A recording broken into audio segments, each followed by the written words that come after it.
একটি স্বরচিত কবিতা, হাততালি।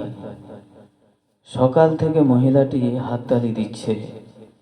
স্টেজ সংলগ্ন গরম পরিবেশে যখন লোক জমায়েত, তখন অনেক হাততালির বন্যা।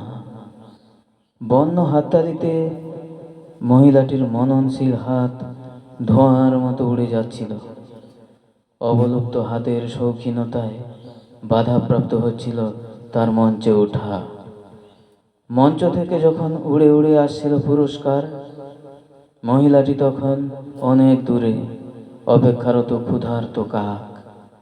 কোকিলকণ্ঠী ময়ূর ময়ূরীরা শরীরের মাপ যোগ করতে করতে ক্যামেরার সামনের সিঁড়ি দিয়ে উঠছে আর নামছে। অনলাইন, ইউটিউব, লাইভ চ্যানেল সব যখন সরগরম, মহিলাটি তখনও হাততালি দিচ্ছে।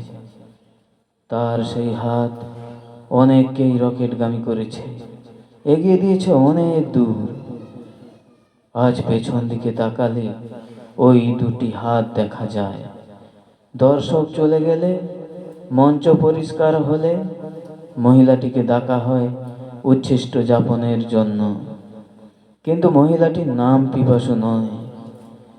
যখন গোছানো হচ্ছে মাইক্রোফোন, লাইট, কারেন্ট তার, বেঞ্চ, চেয়ার, টেবিল ক্লথ ও অন্যান্য, উঠে দাঁড়ায় সে মঞ্চের মধ্যিখানে। পাঠ করে চলে অনর্গল সোঁদা মাটির কবিতা।